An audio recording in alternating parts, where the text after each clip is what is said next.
시청자 여러분 안녕하십니까? 11월 29일 일요일 뉴스의 라이브 시작하겠습니다. 먼저 뉴스의 라이브 TV 선정한 주요 뉴스 정리해드립니다. 오늘의 라이브 픽입니다.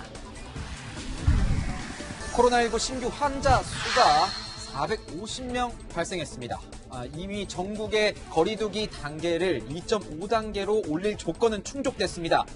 정세균 총리는 잠시 뒤 회의를 열고 거리두기 단계 격상 여부를 논의합니다. 윤석열 검찰총장의 운명을 가를 한 주가 시작됐습니다. 법원의 윤 총장 직무 배제 집행정지 재판이 열리는 내일을 시작으로 법무부 징계위원회까지 이번 주에 모두 결론이 나올 것으로 전망됩니다. 집중 분석합니다. 추미애 법무부 장관과 윤석열 검찰총장 논란에 국정 운영 최고 책임자인 문재인 대통령의 침묵은 오히려 길어지고 있습니다. 야당은 윤 총장에 대한 직무정지 결정을 문 대통령이 사전에 묵시적으로 허용한 것이라며 문 대통령을 직접 겨냥하고 있습니다.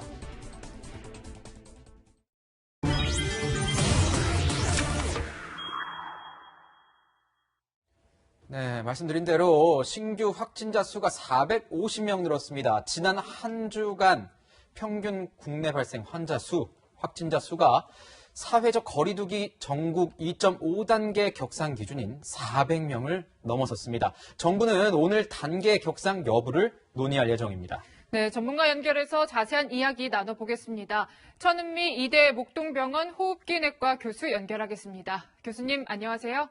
네, 안녕하십니까. 네, 먼저 오늘 상황부터 짚어보겠습니다. 이 나흘 만에 확진자 수가 500명 아래로 떨어지긴 했는데요. 이 주말이라서 검사 건수가 전날에 비해 7천여 건 적었다는 점도 염두에 둬야겠죠? 네, 맞습니다. 지금 확진자 양성률을 비교하면 사실은 더 증가 추세이기 때문에 주말을 고려한다면은 절대로 줄었다고는 볼 수가 없을 것 같습니다. 이 양상이 거리두기 상향 후에 어느 정도 효과가 있는지를 보기 위해서는 다음 주 초반이 되어야 할 것 같고요. 지금 양상으로는 아직까지는 그 거리두기의 효과가 나타나기는 이르다고 생각합니다. 네, 교수님 12월에 이제 다음 주죠, 이번 주죠. 대학 수학 능력 시험 외에도 다양한 입시 이제 기다리고 있고 또 연말 연초라서 이 약간 모임도 많은데 이렇게 되면 대유행의 위험 더 위험해지는 거 아니겠습니까? 그렇습니다. 이 코로나19는 사람이 모이는 곳에서는 언제든지 확산을 하고 있고 특히 젊은 층을 중심으로 무증상 감염이 특징입니다. 이 대학생 모임이라든지 연말에 모임이 큰 확산의 계기가 될 수 있기 때문에 미국 같은 경우도 크리스마스를 다 집에서 보내는 쪽으로 유도를 하고 있고 우리 국내도 좀 아쉽지만 이 친지들이나 모임을 자제하시고 랜선이나 그런 인터넷이나 이런 쪽으로 조금 안부 인사를 전하는 것으로 부탁드리고 싶습니다. 네. 네, 기존 유행과 달리 집단 감염에 큰 축이 없이 일상 감염이 곳곳에서 발생하고 있는데요. 특히 사회적 활동이 왕성한 이 젊은 층의 확진자가 급속히 늘어나는 것 교수님은 어떻게 보십니까?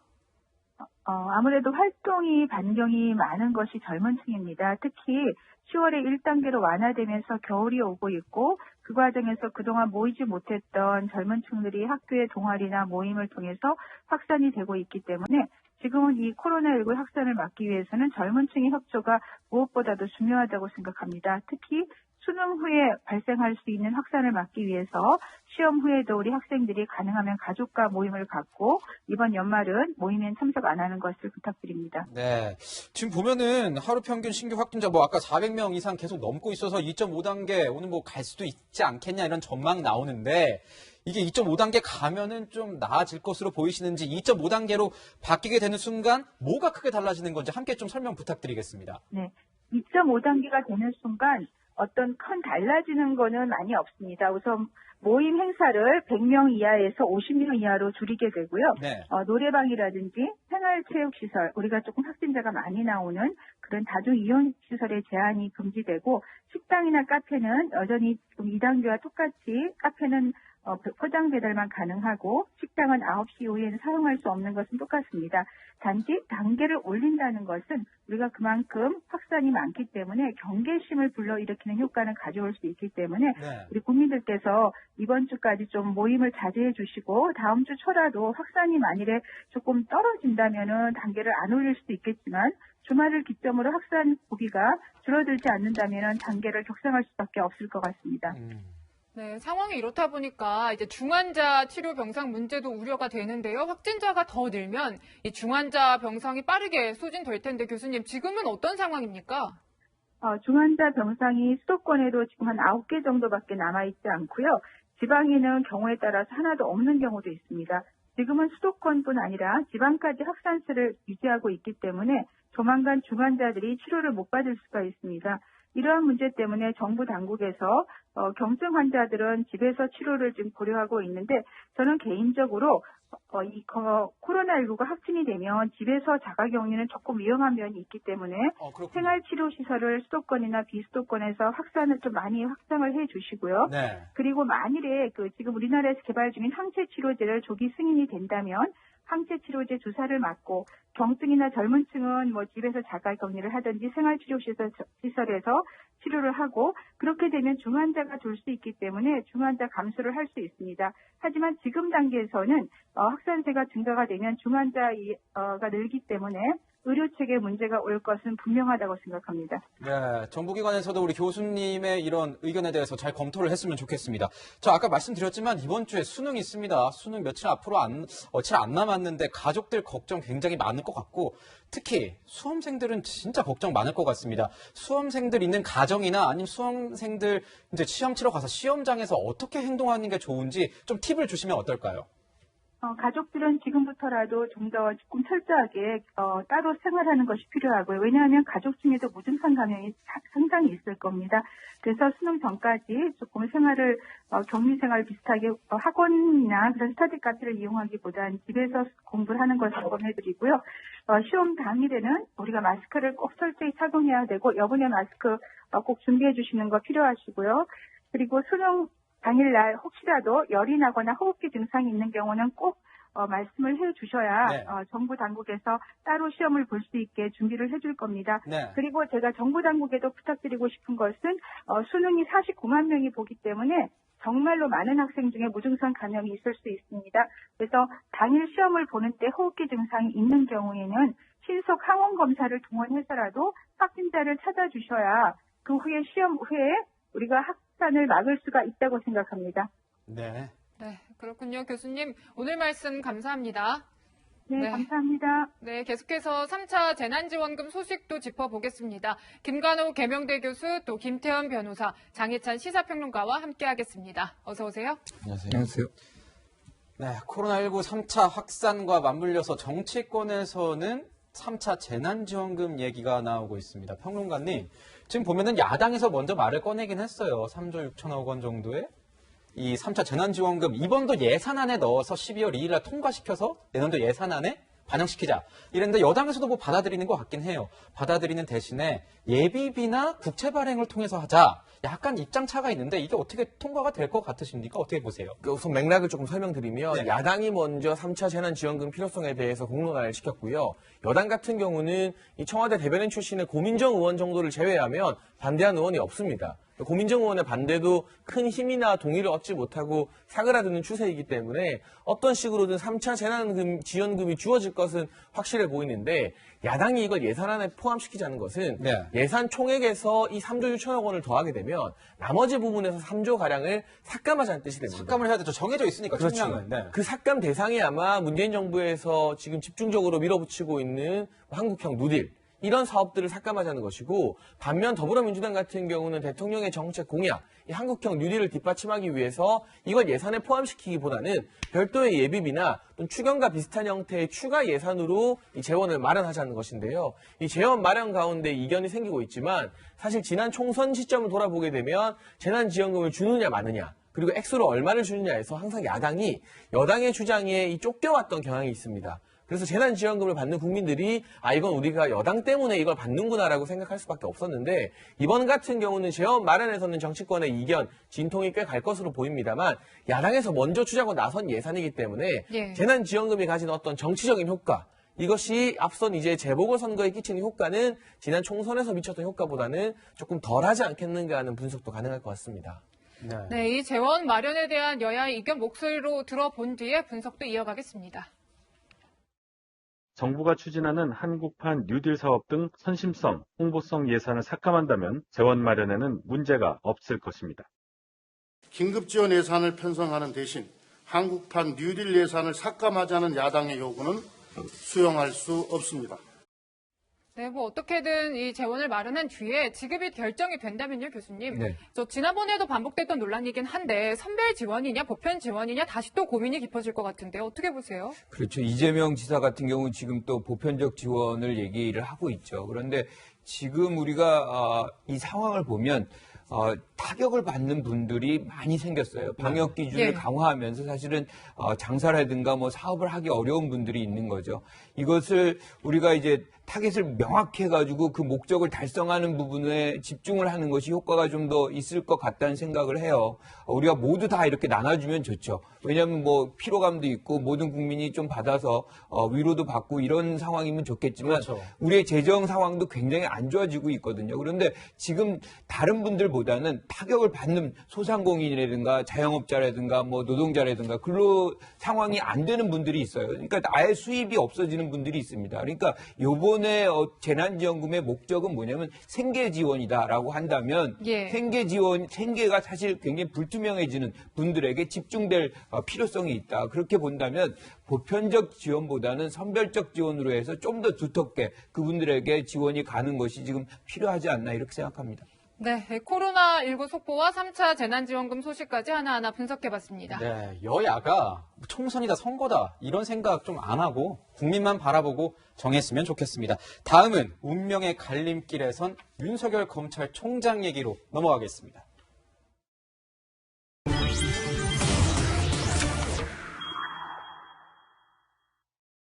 금일 불가피하게 검찰총장에 대한 징계를 청구하고 검찰총장에 대한 직무 집행 정지 명령을 하게 되었습니다. 저는 이번 검찰총장에 대한 감찰 조사 결과를 보고받고 이루 말할 수 없는 충격을 받았습니다. 제도와 법령만으로는 검찰 개혁이 이루어질 수 없다는 사실도 다시 한번 절실히 깨닫게 되었습니다. 그 정도 사안이시면 중범죄에 해당하는데 해임 건의는 안 하십니까?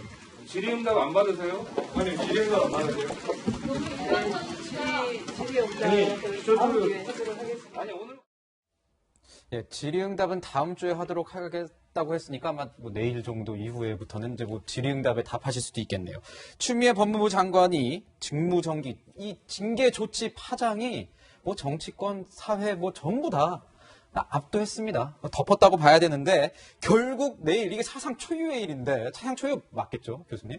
이게 보면은 이 법무부 장관과 검찰총장이 재판에서 서로 원고 피고 이렇게 나눠서 뭐 웃지 못할 일이라고 해야 될지 뭐 이런 일이 벌어졌어요. 이 극한 대립으로 1차적으로 이제 내일 재판이 있으면 뭐 이제 그 직무 정지에 대한 재판이 있을 텐데 여기에서 운명이 갈릴 것 같습니다, 교수님. 그렇죠. 아무래도 이 직무 정지에 관련된 이제 이 법원의 판단이 어떻게 나오느냐가 사실은 첫 단추를 어떻게 누가 유리하게 잡아가느냐의 게임이 되는 것 같아요. 네. 그런데 지금 추미애 장관은 분명히 6가지 사유를 대서 윤석열 총장의 비위가 확인이 되었고 그래서 직무를 지금 유지할 수 있는 상황이 아니다라고 얘기를 하는데 반면에 윤석열 총장 같은 경우는 본인은 떳떳하고 한 점 부끄러움이 없기 때문에 이 부분에 대해서 양보할 뜻이 없다. 그래서 네. 지금 쟁송 절차에 들어간 거잖아요. 네. 그런데 우리가 이제 12월 2일 날 지금 법무부에서 징계위원회가 있습니다. 네. 그런데 지금 행정법원 같은 경우에 이 신청에 대해서 빠르게 30일 날 이제 심의를 하는 것은 그만큼 이제 이 사안이 중대하고 법원에서 이 혐의에 대해서 실질적으로 이제 이것이 직무정지에 해당되는 수준인가 그걸 판단해서 아마 얘기할 텐데 그 자체로서 어마어마한 아주 중대한 어떤 의미를 가질 수 있겠다. 지금 국면에서 이렇게 판단합니다. 그렇군요. 지금 이제 보시는 것처럼 추미애 윤석열의 운명의 한 주 이렇게 정해놨습니다. 11월 30일 내일이죠. 오전 11시에 서울행정법원 행정4부 심리로 집행정지에 대한 법원의 판단을 받게 되고 그다음에 모레는 이게 있을지 안 했을지 뭐 언제 열릴지 내일 열릴지 모레 열릴지 아니면 열리지 않을지 아직 모르는데 법무부 감찰위원회 개최 가능성이 언급되고 있고요. 2일에는 법무부 징계위원회가 개최될 예정입니다. 네, 뭐 당장 내일 재판의 가장 핵심적인 쟁점으로 볼 수 있는 거는 이제 판사 사찰 의혹인데 이 부분에 대해서 이제 윤 총장은 원활한 재판을 위한 성향 파악 정도다라고 설명을 하지만 이 법무부는 민감한 개인 정보라고 얘기를 하고 있는 거 아닙니까, 변호사님? 그런데 또 하나 또 굉장히 중요한 쟁점이 절차적 정당성 문제잖아요. 어떤 결과 나올 걸로 좀 보시나요? 징계위원회는요. 징계위원회는 아마 중징계 나올 겁니다. 그건 왜냐하면 제가 윤 총장이 중징계를 받을 만큼 잘못했다 이런 개념이 아니라 어쨌든 추 장관이 하겠다고 하는 거고 징계위원회의 어떤 위원들이 전부 다 내부 검사, 그다음에 외부 위원들도 추 장관이 임명한 사람이기 때문에 위촉한 사람이기 때문에 결국 그 구조상 추 장관이 원하는 대로 결과가 나올 가능성이 높아요. 네. 저는 그렇게 봅니다. 네. 그게 그 정도로 윤 총장이 잘못을 했다는 얘기는 제가 절대 아닙니다. 하여튼 그런 거고 중요한 건 이제 뭐 우리 저 실체적인 문제, 그 문건이 정말 불법 사찰 문건이냐, 그 내용과 목적이 그리고 대검 수사정보정책과실이 그런 걸 만들 권한이 있냐는 얘기를 좀 차치하고 설사 우리가 100번 양보해서 그게 정말 직권남용으로 윤 총장에 구속될 만한 불법 사찰 문건이라 가정을 하고 제가 말씀을 드린다 하더라도 모든 징계에는 절차란 게 있는 겁니다. 과연 이 절차를 다 지킨 게 맞냐라는 문제? 이건 전 충분히 제기할 수 있을 거로 봐요. 네. 예를 들어서 이 그 문건이 정말 문제라면 최소한 이런 문건이 나왔는데 이걸 가지고 윤 총장을 감찰하겠다라는 이런 방구 얘기도 있어도 전혀 없었습니다. 아무도 몰랐잖아요. 없었었죠. 그러니까 법무부 대검의 감찰부는 알고 있었는지는 제가 모르겠으나 그 외의 사람들은 전혀 모르고 있었습니다. 애초에 감찰 대상에 들어가지도 않았다는 거예요. 그렇지 않습니까? 그러면 최소한 아무리 누군가가 잘못을 하고 징계를 하고 한다 하더라도 그 뭐 때문에 징계를 하고 그거에 대해서 어떻게 생각하자 소명할 기회는 줘야 되는 건데 전혀 없었거든요. 소명할 기회가 없었다. 예를 들어서 그 문건이 정말 문제면 순서는 어떻게 되는 거냐면 그 문건 작성한 성부장 불러다가 당신 이거 왜 작성했어? 이거 작성할 때 총장이 이거 하라고 오더를 지시를 했어? 이거 물어보고 그 문건을 총장으로부터 전달받은 심재철 당시 반부패 강력부장 지금 검찰국장이죠. 불러다가 총장이 당신한테 이거 주면서 뭐라고 그랬어요? 이걸 먼저 듣고 그리고 총장의 지시가 있었습니다. 총장 이거 주면서 야 이거 굉장히 어렵게 만든 사찰 물건이니까 잘 가지고 있어라 이랬습니다. 이런 진술이 나온 다음에 총장한테 올라가야 되는데 그 두 사람 이 문건 작성자 조사도 안 했잖아요. 그리고 나서 조사도 안 한 상태에서 이거 하나 달랑 보고 총장을 징계한다? 이게 절차에 맞느냐? 그 문제는 저는 충분히 제기할 수 있을 거라고 봅니다. 그러니까 내일은 이 소위 뭐 판사를 불법 사찰했다는 의혹을 받고 있는 그 대검 문건과 그리고 이 절차적 정당성 두 개 다에 대해서 재판에서 다뤄지게 되는 건가요? 그러니까 두 개 다 다루고 그 다음에 플러스 하나를 이제 일종의 집행 정지 신청 그러니까 굳이 그냥 가처분적 성격이 있는 거니까 이게 만약에 여기서 직무 정지가 안 되면 직무 정지에 대한 집행 정지가 안 되면 나중에 본안 소송에서 윤 총장이 이겨버리면 이제까지 지나갔던 일도 되돌릴 수가 없는 거잖아요. 네. 그러니까 회복할 수 없는 손해가 윤 총장에게 발생한다. 그 부분에 대한 여부도 좀 심리하게 되겠죠. 그렇군요. 지금 보면 양측 변호인도 좀 관심이 갑니다. 윤 총장 뭐 후배 검사 등 돕겠다는 변호사가 많지만 뭐 이게 이왕규 변호사를 선임을 했고 오늘 보니까 추 장관은 김경수 지사 드루킹 사건 항소심을 맡았던 이옥형 변호사를 선임했다. 이렇게 얘기가 나오고 있습니다. 평론가님. 김경수 지사 변호인단에서 참 정치권에서 주목할 만한 분들이 많은 것 같아요. 이 이옥훈 변호사 역시나 김경수 지사 드루킹 사건 항소심 변호인단이었고 최근에 또 기억나는 게 이 야당 추천위원이 공수처장 후보로 추천했던 김경수 변호사가 있습니다. 동명이인에. 그분 역시나 김경수 지사의 변호인단인데 공교롭게도 김경수 지사 변호인 출신에서 이같이 요직에 발탁되는 분이 많다는 건 그만큼 이 사건과는 별개지만 김경수 지사가 여전히 이 친노 친문의 중심 역할을 하고 있구나라는 걸 우리가 알 수 있는 한 대목이고요. 반면 윤석열 총장 같은 경우는 검사 출신 1명, 또 판사 출신 1명 이렇게 2명의 변호인을 선임했습니다. 네. 제가 여기서 드리고 싶은 말씀은 사실 내일 재판되는 이 신문 과정 그리고 이 집행 정지는 1차전에 불과하고요. 이 결과가 나오기도 전에 또는 결과가 나오고 윤 총장이 예를 들면 이 집행 정지가 받아들여져서 다시 대검에 출근한다 하더라도 아마 일주일을 넘기지 않고 법무부 장관이 소집한 징계위에서 해임이나 면직 수준의 강도 높은 그런 징계를 의결할 가능성이 매우 높지 않습니까? 그렇다면 2차전이자 본선은 그 징계, 해임이나 면직안이 징계가 발효된 다음에 다시 한번 윤 총장이 그 징계가 부당하다면서 이 집행정지 소송을 낼 것이고요. 거기에 대한 본안 소송도 제기하게 될 것입니다. 그때가 어떻게 보면 이제 본선이다. 정말 중요한 의미를 가진 부분이고 그 집행정지가 인용되면 윤 총장은 아마 내년 7월까지 임기 내내 대검에 출근할 수 있습니다. 네. 그리고 검찰들을 지휘할 수 있어요, 검사들을. 하지만 이번에 설령 집행정지가 인용된다고 하더라도 일단 기선제압이다. 뭐 첫 단추를 잘 끼웠다는 의미만 있을 뿐 불과 며칠 지나지 않아서 다시금 징계가 되면 또 직무가 정지되는 그런 사태가 있기 때문에 포커스는 징계 이후에 어떤 식의 법적 소송이 진행될 것인가 이 시기에 더 맞춰야 될 것으로 보여집니다. 징계 이후의 상황. 네. 네, 이 문건이 사찰이라는 주장을 하고 있는 의혹이 나오고 있는 문건 있잖아요. 이 내용을 좀 보면요, 뭐 우리법 연구회 출신이나 합리적이라는 평가 또는 뭐 변호인 주장을 많이 들어주는 편 이런 내용들이 쭉 적혀 있는데 세평 위주의 자료입니다. 이거를 두고요, 교수님 뭐 네. 사찰이냐 아니냐 논란이 많고 또 판사들 그 내부에서도 의견들이 굉장히 다양하더라고요. 그러니까 지금 중요한 거는 어디까지가 불법 사찰이냐. 이 기준이 모호하기 때문에 이거 갖고서 이제 사찰, 불법 사찰이다, 아니다 뭐 얘기를 하는 거지만 우리가 통상 개인정보 관련해서도 동의하지 않는 자기의 정보를 누군가 활용한다는 것을 불법으로 지금 하고 있어요. 그런데 지금 뭐 이 판사들한테 이 자료들을 취합할 때 동의를 받거나 뭐 그런 과정은 없었던 것 같습니다. 일단 기본적으로 그렇고 문제는 이제 이런 정보를 취합할 때 네. 분명한 어떤 특수한 목적이 있느냐. 그리고 그 자료를 수집할 때 불법적인 방법을 동원했느냐, 네. 그리고 직무 외의 것을 이제 정보를 취합했느냐, 뭐 이런 것들이 사실 우리가 통상 불법 사찰의 어떤 단면이다, 뭐 이렇게 얘기를 하는데 여기서 이제 볼 수 있는 것 중에 하나가 2016년 행정처 무리법관 이 리스트 포함하는 내용이 있어요. 이게 사실은 저는 핵심이라고 봅니다.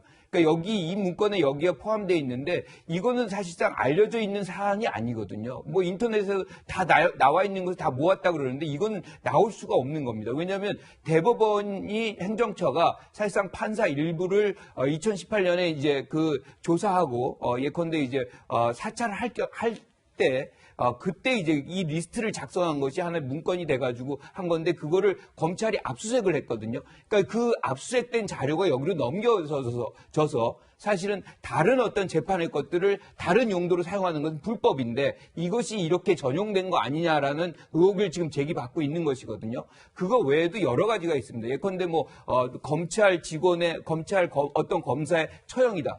처형은 사실은 이렇게 찾아보면 나오기가 쉽지 않아요. 이거는 주변을 연구를 해야 됩니다. 주변 조사를 해야 되는 거죠. 뭐 농구를 좋아한다 등등의 매우 직무와 사실은 무관한 것들이 이 안에 포함되어 있다는 것은 특정한 목적을 갖고 이 문건이 이제 작성이 되었다는 것이고 더욱더 이제 중요한 거는 수사정보정책관실이 이거를 작성을 해요. 그런데 수사정보정책관실이라는 거는 수사정보에 관해서 사실은 이 취합을 하는 것이지 판사의 어떤 개인 정보 뭐 편향성, 이념 이런 것을 취합하는 역할을 아니거든요. 완전히 역할이 잘못되어 있는 부분이 있다. 그래서 이 부분은 어떤 형태로든 이 추 장관이 사실상 이 법무부 장관으로서 이 검찰총장을 좀 들여다볼 필요가 충분히 있는 요건들이다 이렇게 봅니다. 예, 여기가 법정은 아니지만 지금 이게 법적 쟁송 단계에 들어가 있는 상태입니다. 그래서 이게 불법 사찰이라고 하는 쪽이 있고 불법 사찰이 아니라고 하는 쪽이 분명히 있습니다. 그래서 이제 교수님께서 말씀해 주셨을 때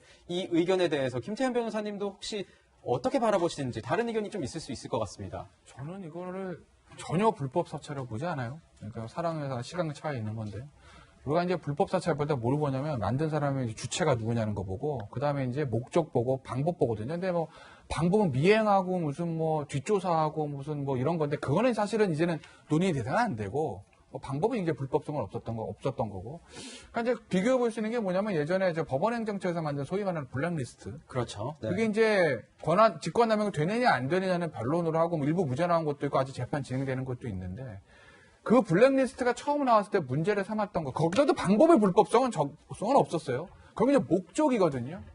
그러니까 이제 당시 블랙리스트는 뭐냐면 대법원장 산하 법원행정처 인사권을 가진 사람입니다. 거기서 특정 그룹 그러니까 인권법 연구회죠. 그 다음에 몇몇 특정 판사 뭐 굳이 얘기하자면 이번에 이제 의원의 당사자 이탄희 판사 당시에 이탄희 의원이죠.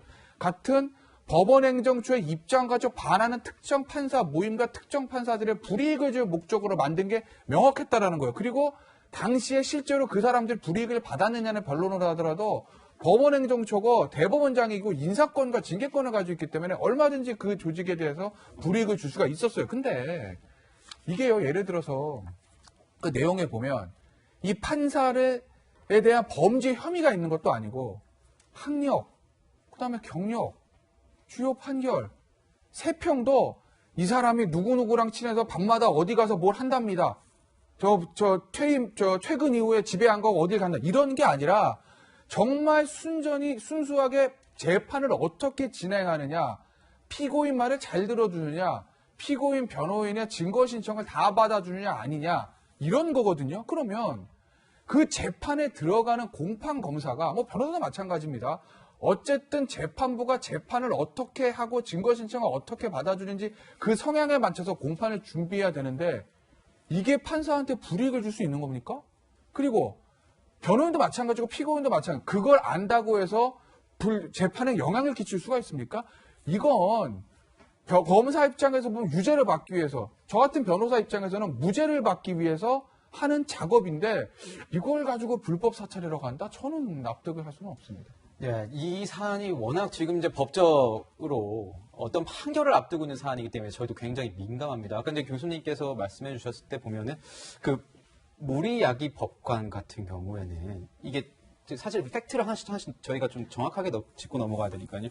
이게 피고인의 한 변호인, 그러니까 양승태 대법원장의 이 재판에서 변호인이 이게 얘기가 됐기 때문에 먼저 이제 언급이 된 거기 때문에 그게 알려진 거를 이 세평, 세평인지 이 논란이 되는 문건에 적었다. 뭐 이렇게 얘기가 나오고 있어서. 아니요, 그것이 사실은 몇 명만 아냐면 재판장, 변호사, 그 변호사, 그리고 공판팀 검사 2명. 이 4명만 알 수 있는 거예요.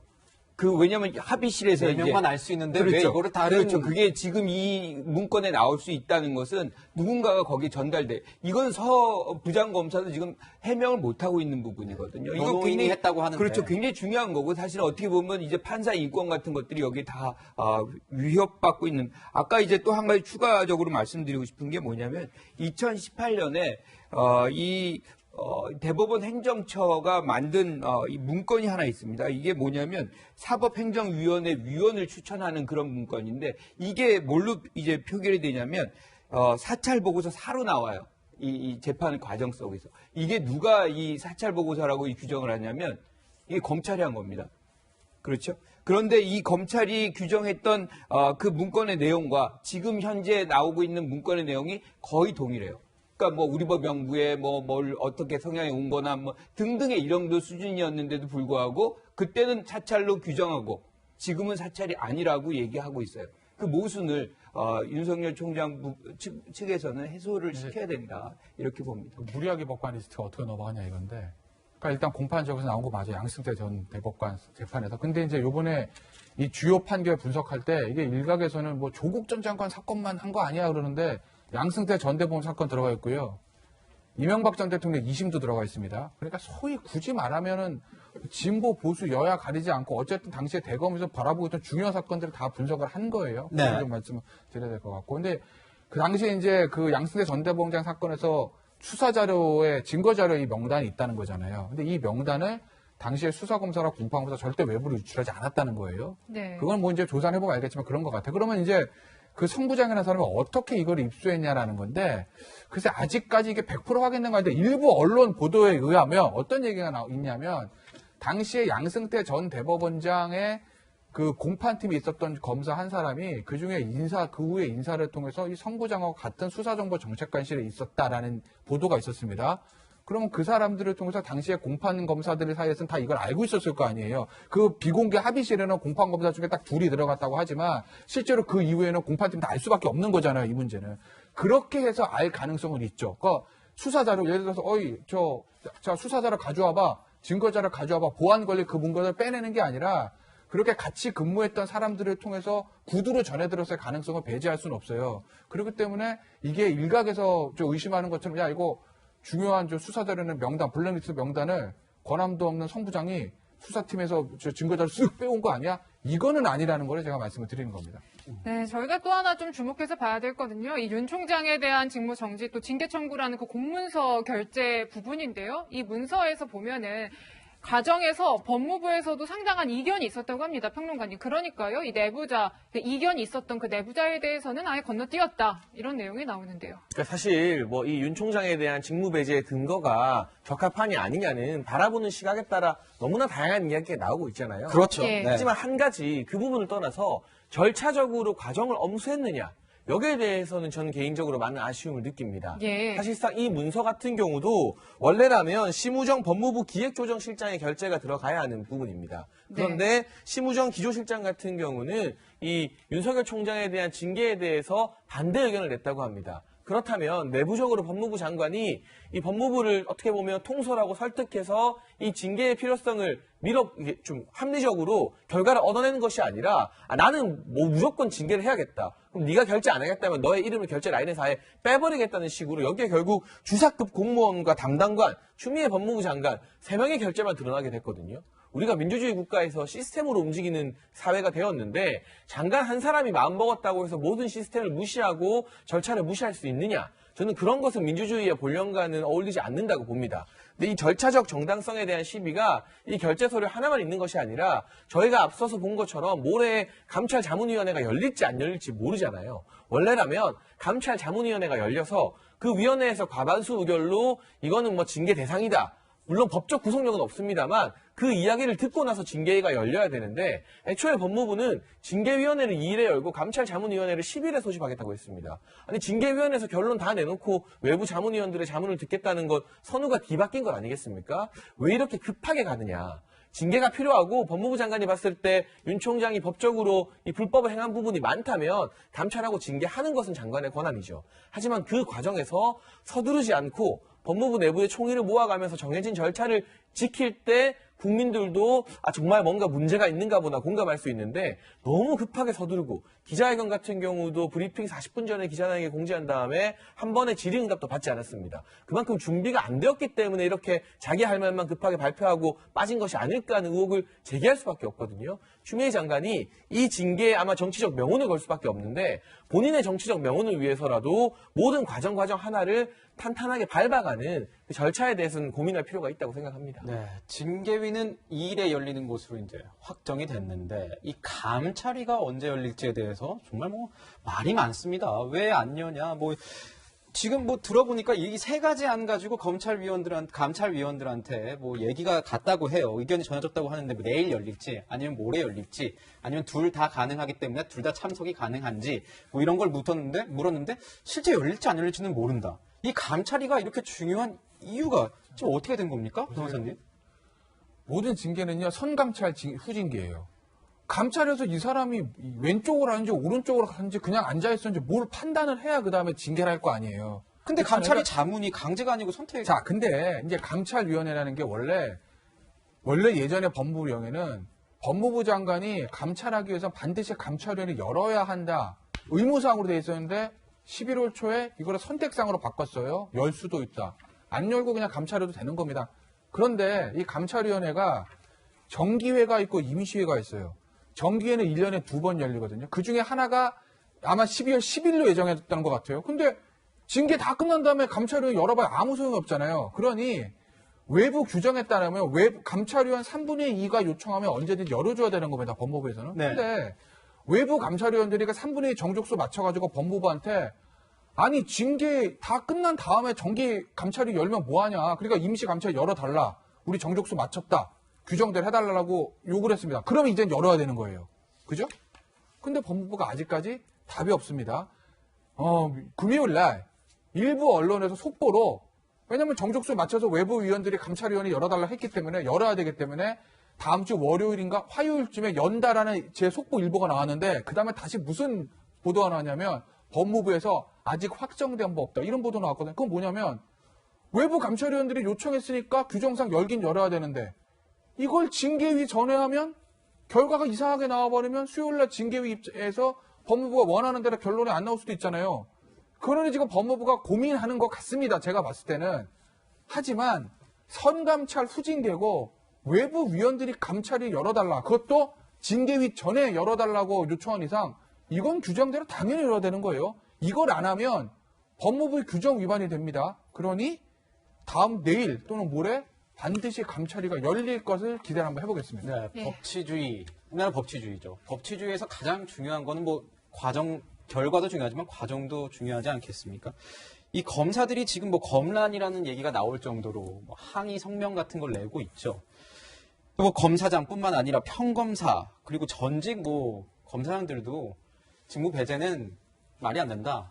이러면서 추미애 장관한테 얘기를 하고 있습니다. 근데 하나같이 얘기하는 게 검찰 개혁에 반대하는 것은 아니다. 하지만 이 절차에 맞지 않은 것은 이게 문제가 있는 것 아니냐. 그러면서 일각에서는 이 얘기도 나옵니다, 교수님.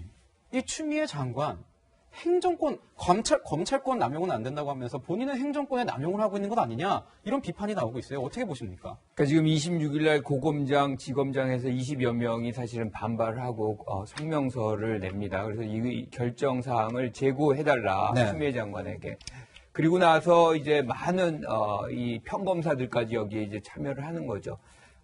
분명히 사실은 어떻게 보면 검찰의 수장이 갑자기 직무정지되고 징계 요청을 받았으니 당혹스러울 수 있고 이러한 어떤 상황 속에서 이런 반발은 예상을 되는 부분인 것이죠. 그런데 이제 중요한 거는 저는 뭐 평검사들의 어떤 반발은 충분히 이해가 가요. 감정적으로도 그렇고. 그런데 고검장들과 지검장들은 조금 더 신중했어야 되는 거 아닌가. 네. 왜냐하면 지금 추미애 장관이 얘기했던 6가지 사안들이 사실상 어떻게 규정됐는지 아무도 모르고 있거든요. 지금 서로 다른 얘기를 하고 있는 것이고 이거는 실질적으로 조사가 좀 더 진행이 돼서 명백한 결과가 증명될 수 있는 어떤 증거로서 얘기가 돼야만 사실 이것이 우리가 이해할 수 있는 부분인데 그런 수준까지 좀 간 다음에 이렇게 영향력 있는 차관급들의 고검장이라든가 지검장들은 얘기를 하면 훨씬 더 국민들에게 동의받지 않을까. 그런데 아무것도 안 된 상황에서 규명이 안 된 상태에서 이 편이고 저 편이고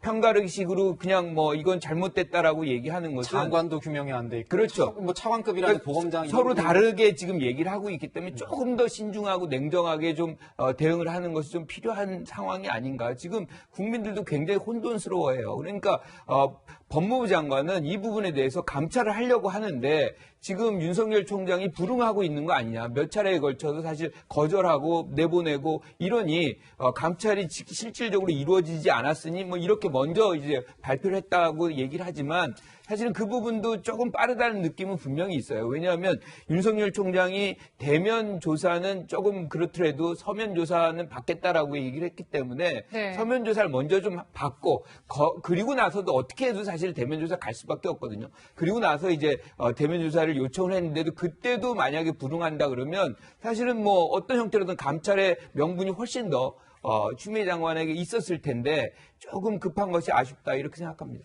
네, 뭐 참 묘하게 뭐 검사와 판사의 대결 구도로 가는 것 같고 편가르기 모습도 보이는 것 같은데 평론가님 보시기에는 이 상황 어떻게 좀 정리가 되겠습니까? 그러니까 저는 이미 이 추미애 장관과 윤석열 총장의 갈등은 법적인 여부를 떠나서 정치의 영역으로 들어왔다고 봅니다. 네. 정치로 넘어갔다. 사실 이게 법적 본안 소송에서 징계가 청구되고 의결된 다음에 판결을 받으려면 아마도 1년 이상의 시간이 걸리지 않을까 싶습니다. 그러면 그 사이에 윤석열 총장의 임기는 끝나고요. 1년 뒤로 생각해보면 이제 대선이 한창일 때 아니겠습니까?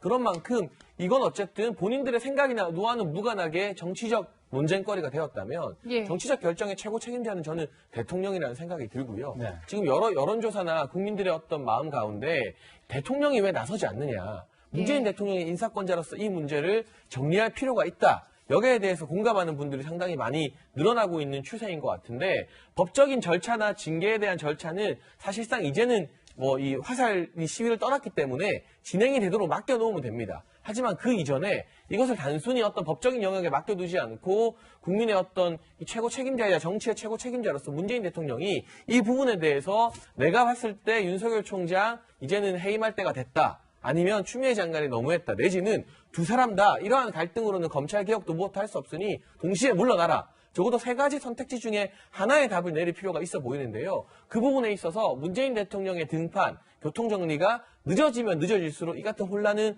더욱더 가중되면서 국민의 피로감도 늘어날 수밖에 없고 결과적으로는 윤석열 총장을 크게 지지하지 않는 국민들조차도 이 갈등이 계속되는 것만으로도 문재인 정부에 대해서는 실망감이 더 늘어나지 않을까 하는 그런 전망도 가능할 것 같습니다. 네, 뭐 어찌됐든 윤 총장의 운명을 가를 한 주가 시작됩니다. 내일 재판에서 어떤 결과가 나올지는 주목해서 지켜봐야겠습니다. 예, 좀 더 이 사안 계속 분석을 해보도록 하겠습니다. 다음 주제는 저희가 문재인 대통령의 침묵으로 잡아봤습니다.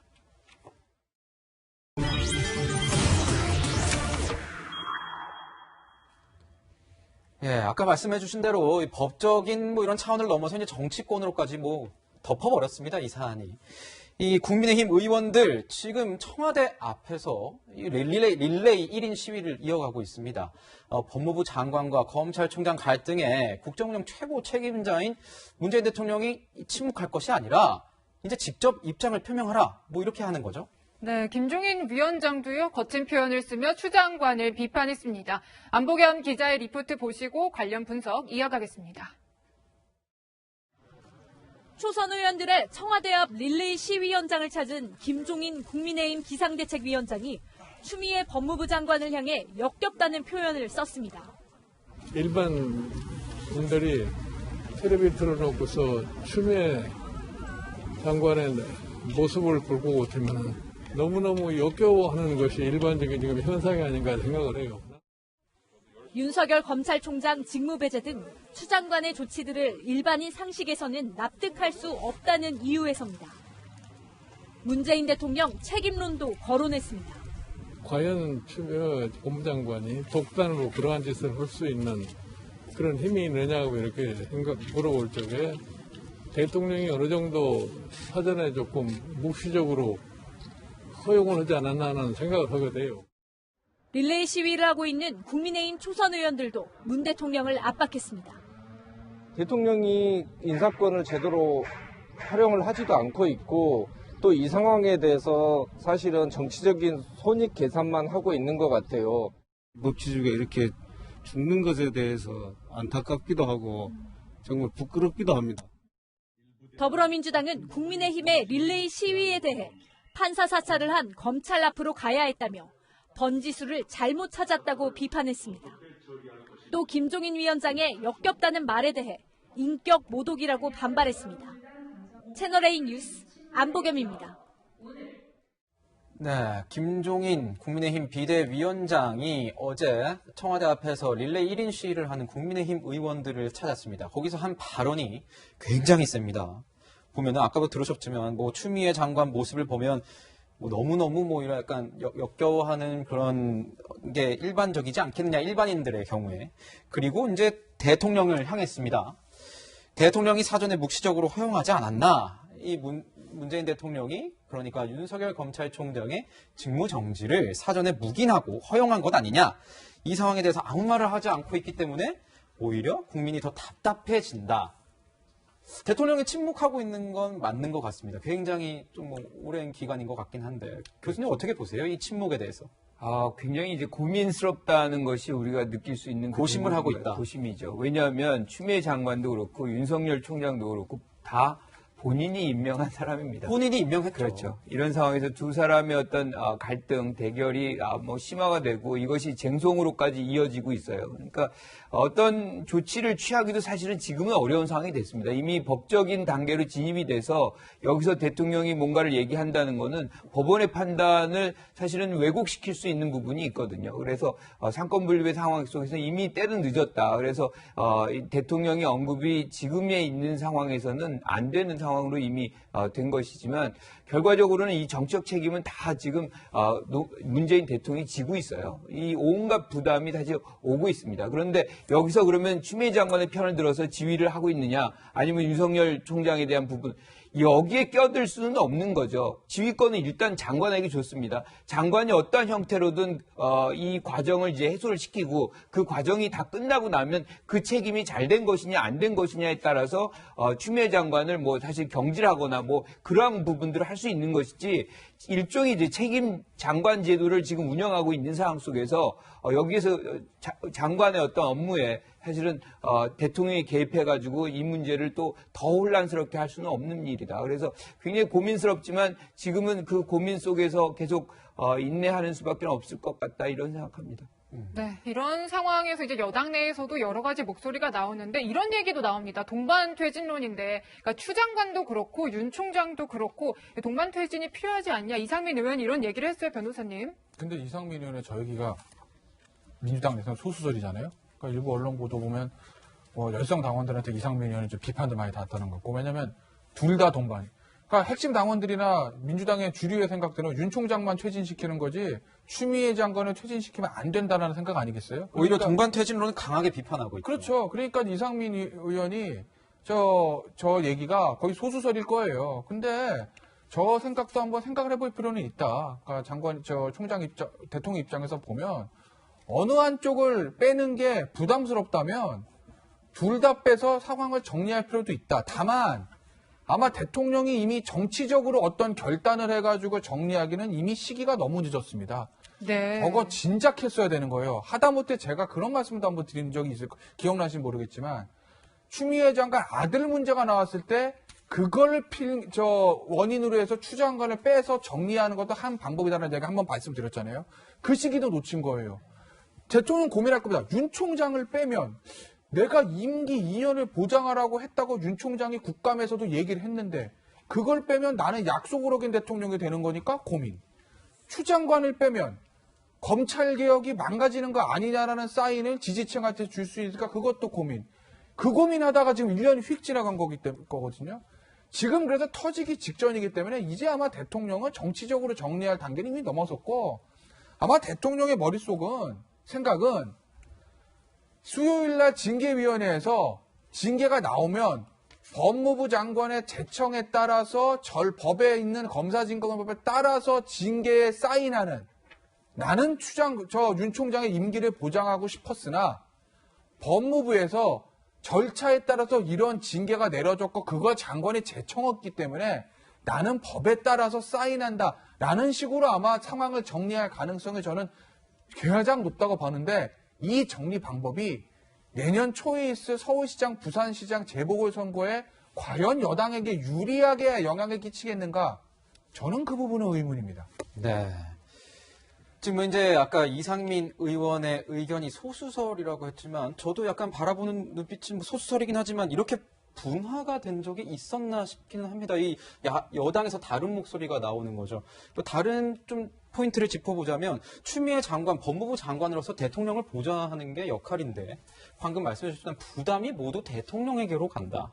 대통령에게 부담을 지우고 있는 이 구조 아니겠습니까? 추미애 장관. 거기다가 이 여당에서조차 이 소수설이라고 하긴 하지만 다른 얘기가 나오기 시작했어요. 이 여권에 굉장히 부담을 주고 있는 것 아니냐 이런 얘기에 대해서는 평론가님은 어떻게 좀 짚고 가시겠어요? 저는 부담이라고 생각해요. 추미애 장관이 갈등을 너무 크게 키움으로써 문재인 정부의 어떤 국정 수행이나 추진에 별 도움이 안 되고 이게 단순히 눈에 드러나는 지지율 문제뿐만이 아니라 야당이 아무리 협소해도 100석 이상을 가졌는데 추 장관 문제로 갈등이 이렇게 장기화되게 되면 내년도 예산안 문제라든가 집행의 문제 또 이제 코로나 상황에서 아마 그때그때 추경이나 예비비 편성 등이 필요할 텐데 그런 협치의 문제에 있어서 야당의 도움을 구하기가 상당히 어려워지는 게 사실입니다. 그리고 성큼 앞으로 다가온 재보궐선거에도 과연 추미애 장관과 윤석열 총장의 갈등이 이 서울시장이나 부산시장 선거에 긍정적인 영향을 끼치겠느냐 아니라고 보는 정치 전문가들이 많거든요.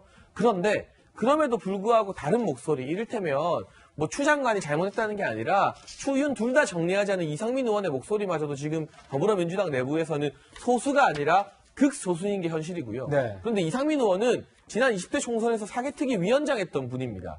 그 사개특위에서 바로 공수처법이나 검경수사권 조정 같은 검찰 개혁을 밀어붙였던 그 특위 위원장이에요. 근데 이 위원장의 이 말씀에 진성준 의원 같은 경우는 청와대 출신입니다. 핵심이라고 볼 수 있겠죠. 친문에 시끄러우니까 둘 다 잘못이라는 거 어처구니 없는 주장이라고 바로 대받아 쳐버려요. 네. 그러니까 이 소수의 주장, 이상민 의원이나 또는 추미애 장관 선을 넘었다는 조홍천 의원의 주장은 과거에 금태섭 전 의원이 소수 의견을 냈다가 당내에서 완전히 묵살당했던 것처럼 그 수순 그대로 묵살의 지금 길을 걷고 있는 거죠. 지금 더불어민주당의 여러 가지 문제점 중에 가장 큰 문제점은 추미애 장관 이슈가 커졌다는 게 아니라요. 거기에 대해서 다른 의견, 당내에서 비판을 할 수 있는 다른 의견이 설 수 있는 자리가 너무나 좁아졌다는 것이고 제가 과거 박근혜 정권의 기세가 등등할 때 이 친박과 비박의 싸움이 있었습니다. 하지만 그때도 비박이 소수파였지만 이 정도로 이 발언권이 적진 않았거든요. 그런데 지금 금태섭 전 의원 나왔죠. 이상민 의원 이렇게 고초를 당하고 있죠. 인터넷상에서 조홍천 의원도 마찬가지입니다. 이 반대파의 목소리가 설 자리가 점점 줄어들게 되면 위기 상황에 왔을 때 당이 노선을 수정하기 대단히 어려워지면서 글쎄요, 이게 결국 민주주의 정당이 건전하게 기능하는 좋은 사인은 아니라고 판단합니다. 네, 이제 발언권이 좀 좁아졌다 이런 걱정 섞인 분석을 해주셨는데 진짜 그럴 것이 지지자들의 어떤 비판도 굉장히 많았지만 당 지도부 차원에서도 공개적인 경고가 세게 나왔습니다.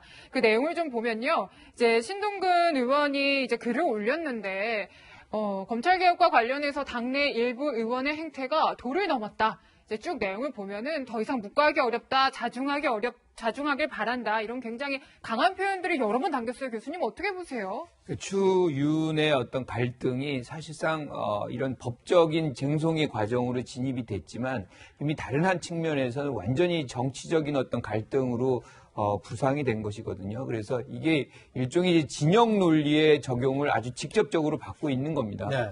따라서 뭔가 그 가운데서 양비론을 한다거나 뭐 이러면은 자기 진영의 어떤 입지를 훼손시키거나 약화시킨다고 보고 그 부분에서 이제 자당의 어떤 의원일지라도 뭔가 공격을 하는 이런 장면들이 벌어지는데 우리가 정치적인 측면에서 본다면 이거는 바람직한 건 아닙니다. 이게 어떤 형태로든 실질적인 어떤 진실이 가장 중요한 것이고 거기서 법적으로 이것이 가려지는 것이 가장 이제 중요한데 그 이전에 이미 정치적으로 예단을 하고 거기에서 다른 입장을 취하는 사람들은 뭐 아니든 바뀌든 다 공격하는 이런 입장은 우리가 정치적인 어떤 성숙도를 가져가는 데 있어서 굉장히 부정적인 효과다. 그래서 조금 더 이런 상황 속에서는 여당이든 야당이든 좀 냉정함을 좀 지키고 우리가 이런 부분들도 슬기롭게 좀 넘겨갈 수 있는 역량이 있다는 것을 좀 보여줄 필요가 있겠다 이렇게 생각합니다. 네, 이 사안에서 팩트는 문재인 대통령의 친북을 지키고 있다는 겁니다. 김태현 변호사님 아까도 얘기를 해주셨지만 뭐 이제 좀 있으면 이번 주 안에 이제 징계의 결과가 나올 것이고 그러면 아마 문재인 대통령이 그동안의 입장을 아마 정리해서 발표를 할 수 있다. 근데 이거 보니까 진중권 전 교수가 이런 얘기를 했어요. 윤 총장의 해임을 아마 발표할 텐데 이러면 악어의 눈물을 흘릴 것이다. 이거 무슨 내용인가요? 그러니까 이제 글쎄 뭐 진중권 교수, 그러니까 악어의 눈물이라는 게 슬프지 않은데 이제 거짓 눈물 같은 거잖아요. 거짓 눈물이다. 그러니까 진중권 교수 얘기입니다. 진중권 교수가 오늘 SNS에 쓴 걸 보면, 그러니까 문재인 대통령 항상 이제 국합 배드캅 역할로 좋은 역할은 문재인 대통령, 그 다음에 나쁜 역할은 추미애 대통령, 죄송합니다. 추미애 장관. 네. 그러니까 추미애 장관의 악역을 분담하고 대통령은 뒤에 빠져 있었는데 이제 결정을 하는 순간이 와야 됐으니 대통령의 사인을 할 거다. 그러니까 여기까지 할 거다. 그리고 나서 대통령이 본인이 약속한 임기를 지키지 못하게 해서 해임하게 된 거 안타깝게 한다. 그러면서 이제 거짓 슬픔을 연출할 거다. 뭐 이런 얘기인 거죠. 진중권 교수의 얘기는요. 그렇군요. 자, 그 교수님께서는 이거 진중권 전 교수의 의견에 대해서 어떻게 보십니까? 이걸 좀 듣고 가야 될 것 같아요. 좀 개인적인 어떤 평가를 지나치게 좀 악의적으로 했다. 한번 저는 이렇게 평가하고 싶어요. 악어의 눈물. 지금 어떻게 보면 모든 이 국정의 책임은 뭐 최종적으로는 대통령이 집니다. 온갖 부담을 지금 다 갖고 있어요. 그런데 대통령 주심제에서의 뭐 어떤 그렇죠. 지금 이 상황에서도 가장 피해를 많이 보고 있는 것이고 또 책임도 막중하고 이런 장면인데 거기에서 누군가를 뭐 해임을 하고 징계를 내리면서 뭔가 뭐 슬프지 않은데 눈물을 흘리는 이런 일종의 이제 나쁘게 얘기하면 쇼죠. 쇼를 한다라고는 평가를 하는 거는 좀 사람의 어떤 진정성을 좀 너무 평가하지 않는다. 뭐 이래서 좀 단어를 좀 고를 필요가 있지 않을까 이렇게 생각합니다. 네, 저희가 또 하나 주목해서 봐야 할 거는 윤 총장 국정조사 카드입니다. 이낙연 민주당 대표가 가장 먼저 꺼내들었는데 좀 난감한 상황이 됐습니다. 먼저 목소리 듣고 분석 이어가겠습니다. 국회에서 국정조사를 추진하는 방안을 당에서 검토해 주시기 바랍니다. 국정조사로 나가는 부분에 있어서는 조금 신중할 필요가 있다. 이낙연 대표가 먼저 요구를 했는데 받아들이기 어렵다고 하면 이낙연 대표 레임덕이 온 것인지.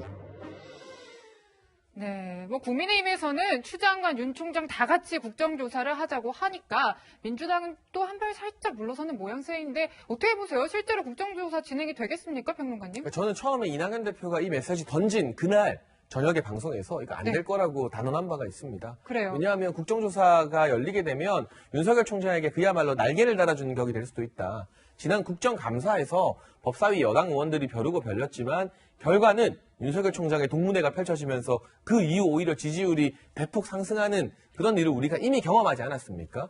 여당 입장에서는 윤석열 총장에게 발언권을 주는 게 이미 부담스러워진 겁니다. 그런데 여기서 한 가지 아쉬운 점은 이낙연 대표의 이야기가 나오고 야당이 좀 더 순발력 있게 그래 우리 국정조사 하겠다 조건 없이 받는다. 조금 더 앞서 나갔다면 이 더불어민주당의 처지가 조금 더 난감해질 수 있었는데 야당은 야당 나름대로 좀 망설이는 시간이 있었죠. 하지만 이제 하태경 의원 같은 경우는 추미애 장관 국정조사 안 해도 되니까 윤석열 총장 단독 조사라도 받자. 지금 전체적인 기류가 윤 총장 단독 국정조사 야당은 받겠다 이렇게 발의를 한 상황이고요. 반면 여당 같은 경우는 이낙연 대표의 말 지금 뭐 격리 중이라 지시받은 바가 없다는 말도 윤호중 위원장으로부터 나왔다고 해서 논란이 되고 있고 이게 정쟁화되면 안 된다는 이유로 물러서고 있습니다. 그런데 어쨌든 국민들이 보기에는 먼저 국정조사를 하자고 해놓고 뒤로 후퇴하는 모양새가 뭔가 민주당이 지금 자신 없는 거 아니냐. 네. 윤석열 총장에게 밀리는 거 아니냐는 그런 인식을 심어줄 수 있는 것이고요. 이 이전에 법사위에 윤석열 총장을 긴급 현안 질문으로 출석시키는 문제를 놓고도 여야가 다툰 끝에 윤호중 위원장이 법사위를 15분 만에 산회하면서 윤 총장을 못 부르게 했습니다. 윤 총장에게 발언권을 안 주려는 모습이 계속될수록 여당이 수세적이라는 이미지를 국민들에게 심어줄 수 있기 때문에 네. 지금 여당 그리고 이낙연 대표 상당히 또 곤란한 처지에 처한 것 같습니다. 곤란한 처지에 처했다 했는데 이낙연 대표가 말하고 지도부들 일부는 다른 얘기를 하는 이런 상황. 뭐 미스매치가 왜 난 거죠? 그러니까 제 생각은 이낙연 대표는 굉장히 원론적으로 얘기했던 거예요. 원론적인 얘기였다. 사실 무슨 얘기냐면 행정부에서 난리가 난 거잖아요. 그 행정부를 견제하고 감시하는 기능은 국회에게 있습니다. 네. 추미애 대표에. 그래서 국정조사 하는 것이 맞죠. 그런데 이제 보면 우리가 현실적으로 이 국정조사가 이루어지게 되면 어떻게 되느냐.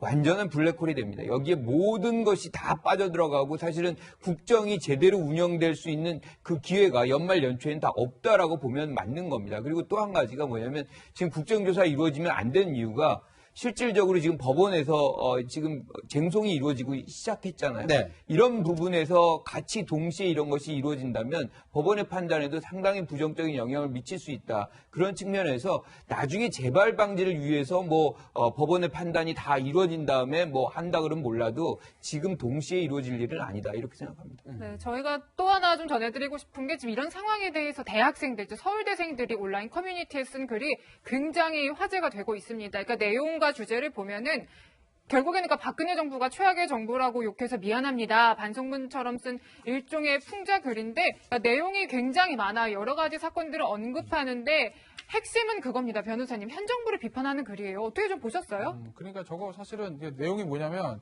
아마 어제부터 이제 언론에 다 보도가 되기 시작했습니다. 네. 인터넷판으로. 근데 저도 다 봤어요. 예. 내용은 뭐냐. 박근혜 전 대통령 정부가 정말 최악이라고 생각했는데 박근혜 정부 때는 그래도 이랬다. 현 정부는 더하다라는 거거든요. 그러니까 현 정부에 대한 비판. 촛불혁명으로 집권을 했다라고 스스로 얘기를 하고 그리고 전 정부는 적폐 정부고 그 정부와는 다를 거라고 한 번도 경험해보지 못한 나라를 만들겠다고 약속을 했는데 지금 돌아보면 박근혜 전 정부보다 나은 것이 없다. 오히려 박근혜 정부 낫다. 그래서 박근혜 전 대통령에게 미안하다. 이런 내용이거든요. 저기 있는 내용이 다 맞다고 말할 수는 없습니다. 네. 다만 어쨌든 지금 대학생들 사이에서도 현 정부에 대해서 저렇게 비판적인 시각들이 나오고 있다는 거 이건 한번 정부와 민주당이 좀 유념해야 될 거로 보입니다.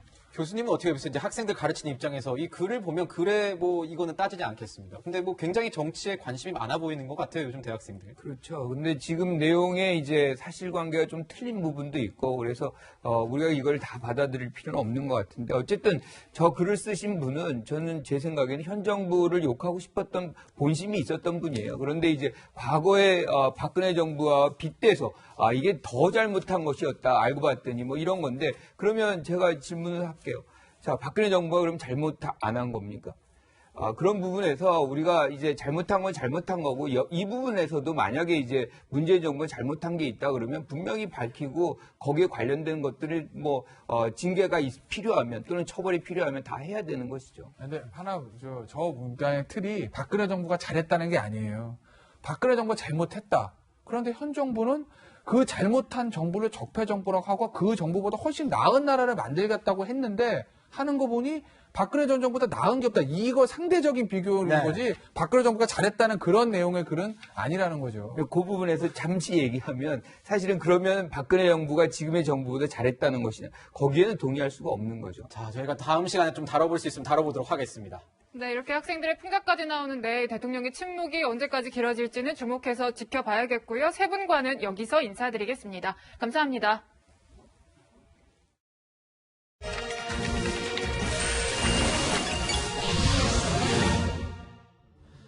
조선시대 영조는 임금으로 즉위하자마자 깜짝 놀랄 만한 부동산 정책을 내놨습니다.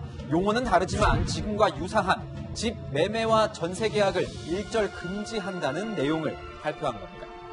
처음에 서울을 수도로 삼았을 때는 약 10만 명 정도가 살 수 있는 집이 있었는데 인구가 점점 늘고 집이 부족해지고 집값은 뛰자 초강수를 빼든 겁니다.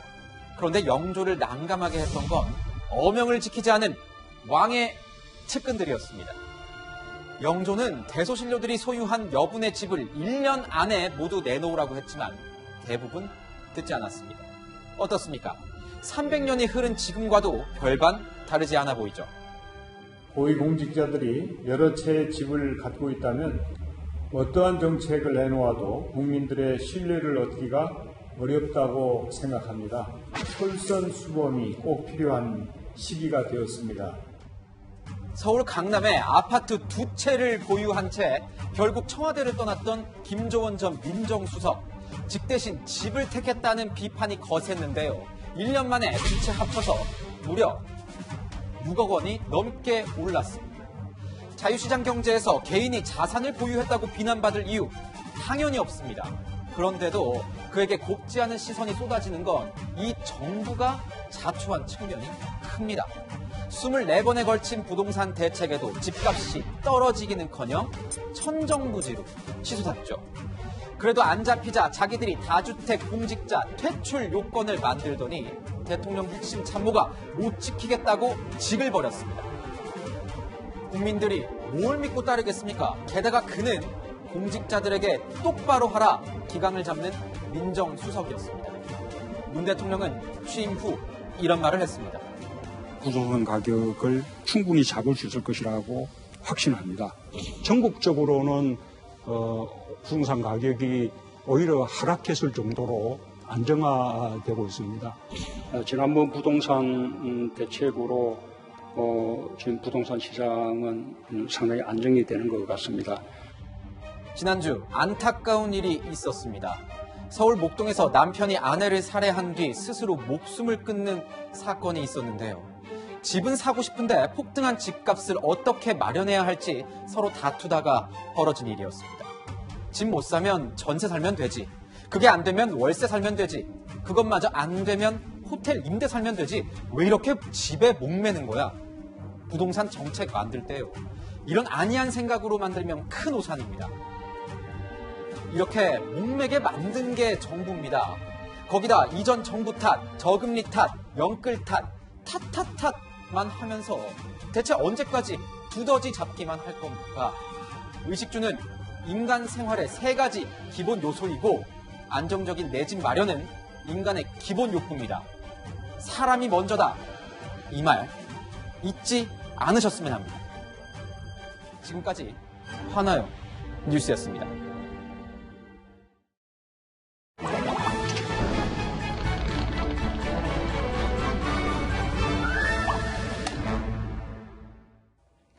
매주 일요일 주목할 만한 영화를 소개합니다. 신의 한수 이현용 기자와 함께하겠습니다.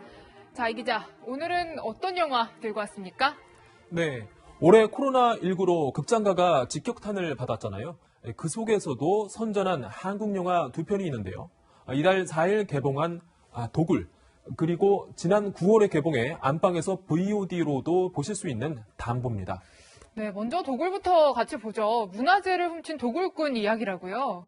네, 이 자칭 도굴 전문가들이 모이면서 시작되는데요. 이 장면 함께 보실까요? 땅굴 파기가 올림픽 종목이었으면 분명히 저 형님이 금메달이야. 누가 나에 대해 가르쳐줬죠? 자네 유명 인사야. 보니까 도굴꾼들이 뭔가 큰 판을 벌이려 하는 상황 맞나요? 그렇습니다. 이 영화는 도굴꾼들이 고미술계 전문 큐레이터와 함께 서울 강남 한복판 성능 안에 숨겨져 있다는 조선왕조의 보물을 훔치려는 작전을 벌이면서 본론으로 들어갑니다. 그런데 보니까 이 영화가 20일 연속으로 박스오피스 선두를 차지했던데요. 네, 이 개성 강한 인물들이 주고받는 대사들 그리고 코믹한 상황들이 관객들의 호응을 이끌었다는 평가인데요. 주연을 맡은 이재훈, 조우진 배우의 이야기 들어보실까요? 이 촬영장 오는 게 굉장히 즐거웠어요. 얼만큼 즐겁게 놀 수 있을까? 그런 상상을 하면서 촬영에 임했었는데 전문성이 보여질 때는 확실하게 그 캐릭터의 어떤 무게감을 가져가되 뭔가 좀 안쓰러웠으면 좋겠다. 어떤 때는. 네, 자 다음 영화 담보는 또 어떤 영화입니까? 네, 이때는 1993년 사채업자가 돈을 받으러 갔다가 9살 아이를 담보로 맡으면서 시작됩니다. 잠시 한 장면 보시죠. 우리 땅 파서 장사해? 왜 돈을 안 가? 돈 대신에 담보로 데려온 거야. 사채가 무섭다 진짜. 아무리 그래도 아이를 또 담보로 데려왔다면 납치 아닙니까?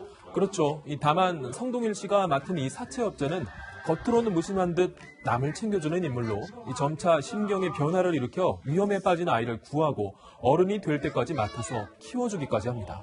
네, 지난 추석 연휴 때인가요? 개봉한 걸로 기억하는데 손익분기점은 넘었습니까?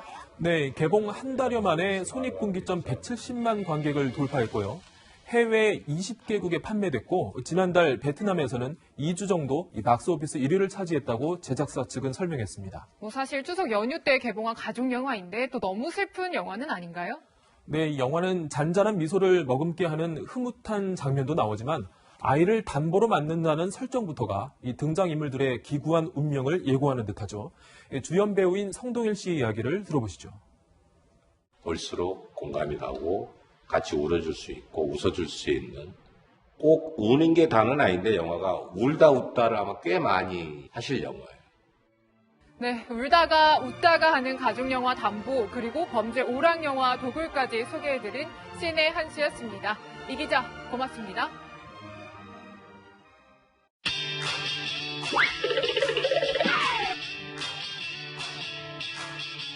네, 여러분의 일주일을 앞서갑니다. 이번 주 이 뉴스만큼은 꼭 알아야 된다. 저희가 미리 뽑아봤습니다. 주요 뉴스를 미리 보는 시간 아프로 뉴스입니다. 5.18 헬기 사격을 찍어난 고 조비오 신부 명예훼손 혐의에 대한 전두환 전 대통령의 1심 선고가 내일 열립니다. 전 전 대통령은 회고록에서 헬기 사격을 전면 부인하며 고인을 거짓말쟁이라고 표현해 재판에 넘겨졌습니다. 검찰은 전 전 대통령에 대해 징역 1년 6개월을 구형한 바 있습니다. 네, 또 재판 소식이네요. 위안부 피해자 할머니를 지원한다는 명목으로 기부금을 모금해 개인 용도로 쓴 혐의 등을 받고 있는 윤미향 더불어민주당 의원의 재판이 내일 처음으로 열립니다. 원래 공판 준비 기일에는 피고인 출석 의무가 없지만 이번엔 법원이 소환장을 보낸 만큼 윤 의원이 법원의 모습을 드러낼 가능성이 있습니다. 검찰과 윤 의원 측의 열띤 공방이 예상됩니다. 이번 주 수요일은 556조 원 규모의 내년도 예산안 법정 처리 시한입니다. 하지만 야권의 추미애 장관과 윤석열 총장에 대한 국정조사 요구에 여권의 공수처법 개정안 강행 움직임까지 정기국회 막바지 의사 일정은 험난하기만 합니다. 막판 협치냐, 얼어붙은 연말이냐, 국회가 갈림길에 섰습니다. 목요일에는 2021학년도 대학 수학능력 시험이 있습니다. 49만 명의 수험생들이 전국 1,380여 개의 시험장에서 수능을 치르게 되는데요. 코로나19 방역 조치로 시험장 환경도 달라진 만큼 마스크 여분도 챙기시고 지난해보다 꼼꼼하게 준비해야 할 것 같습니다. 네, 홍앵커 오늘은 첫눈이 온 곳도 있다면서요. 네, 바로 한라산에 첫눈이 왔습니다. 한라산. 예, 1cm 안팎의 눈이 쌓여 있다는데요. 오늘 낮까지 경기 남부와 충남, 호남 지방에도 1cm 안팎의 눈이 조금 오겠습니다. 네, 눈이라니 뭔가 로맨틱하기도 한데 더 춥기도 하고 그런 느낌이네요. 오늘 낮 기온은 어떻습니까? 네, 낮에는 어제와 비슷한 수준의 추위가 이어집니다. 서울은 3도, 대전 5도, 대구 8도인데요. 온종일 쌀쌀하니까 옷차림 따뜻하게 하셔야겠습니다. 네, 그나저나 벌써 수능이 다가왔습니다. 목요일이죠. 수능 한파 어김없이 찾아오나요? 네, 찾아옵니다. 이번 주 내내 예년보다 추운 날씨가 예보되어 있습니다. 수능일인 목요일 서울 아침 기온 영하 2도로 춥겠고요. 낮 기온은 5도 안팎에 머물겠습니다. 네, 그렇군요. 올해는 코로나19로 진짜 고생한 우리 수험생들 마지막까지 건강 조심하시고 실력 발휘했으면 좋겠습니다. 전국의 수험 수험생 여러분께 한마디 하겠습니다. 지금까지 정말 고생했습니다. 걱정 마시고 다 잘 될 겁니다. 파이팅! 수능 대박! 오늘 저희가 준비한 소식은 여기까지입니다. 일요일엔 뉴스에이 라이브입니다. 시청해주셔서 감사합니다.